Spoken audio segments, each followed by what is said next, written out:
Hi guys welcome back to my channel Yamini vlogs. ఈరోజు ఎంతో easy process అయిన egg కర్రీని అయితే చూపించబోతున్నానండి. ముందుగా నేను ఇక్కడ ఎగ్స్ అనేవి బాయిల్ చేసుకుంటున్నాను.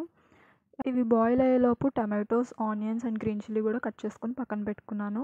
ఇప్పుడు స్టవ్ ఆన్ చేసుకొని ఒక బౌల్ పెట్టుకొని దాంట్లోని కొంచెం ఆయిల్ వేసుకొని హీట్ చేసుకోవాలి. ఈ ఆయిల్ హీట్ అయిన తర్వాత ముందుగా కట్ చేసి పెట్టుకున్న ఆనియన్స్ అండ్ గ్రీన్ చిల్లీని కూడా వేసుకొని బాగా ఫ్రై చేసుకోవాలి. ఈ ఆనియన్స్ అండ్ గ్రీన్ చిల్లీ అనేవి గోల్డెన్ కలర్లో వచ్చేంత వరకు ఫ్రై చేసుకోవాలి. ఈ ఆనియన్స్ అనేవి ఫ్రై అవ్వడానికి కొంచెం టైం పడుతుంది కాబట్టి ప్లేట్ పెట్టుకొని ఒక 5 మినిట్స్ పాటు ఫ్రై చేసుకోవాలి.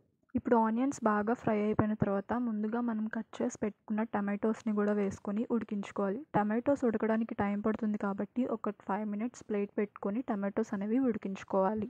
ఇప్పుడు ప్లేట్ ఓపెన్ చేసి మళ్ళీ ఒకసారి టమాటోస్ని బాగా కలుపుకొని టమాటోస్ బాగా మగ్గిపోయిన తర్వాత ముందుగా ఫ్రెష్గా గ్రైండ్ చేసి పెట్టుకున్న అల్లం వెల్లుల్లి పేస్ట్ కూడా 1 టేబుల్ స్పూన్ వేసుకొని బాగా మిక్స్ చేసుకోవాలి. ఇప్పుడు అల్లం వెల్లుల్లి పేస్ట్ అనేది పచ్చివాసన పోయేంత వరకు వేయించుకోవాలి. ఇలా ఒక 5 మినిట్స్ గరిటెతో కలుపుకుంటూ వేయించుకుంటే అల్లం వెల్లుల్లి పేస్ట్లో ఉన్న పచ్చివాసన అంతా పోయి బాగా ఫ్రై అవుతుంది. ఇప్పుడు కొంచెం పసుపు అండ్ 2 టేబుల్ స్పూన్స్ ఆఫ్ కారం అండ్ మీ రుచికి సరిపోయేంత సాల్ట్ని కూడా వేసుకొని అడ్జస్ట్ చేసుకోండి. ఇప్పుడు బాగా మిక్స్ చేసుకొని ఈ మసాలాలన్నీ బాగా కలిసేలాగా కలుపుకోవాలి. ఇప్పుడు నేను కర్రీ కోసం అని చెప్పి ఇక్కడ 1 గ్లాస్ ఆఫ్ వాటర్ అనేది వేసుకొని బాగా ఉడికించుకుంటున్నాను. ఇప్పుడు వీడియోలో చూపిస్తున్నట్టుగానే ఇలాగా వాటర్ అనేది వేసుకొని బాగా కలుపుకోవాలి. ఇప్పుడు ఇందులోని 1 table spoon of star masala and 1 table spoon of ధనియాల పొడి వేసుకొని బాగా మిక్స్ చేసుకోవాలి.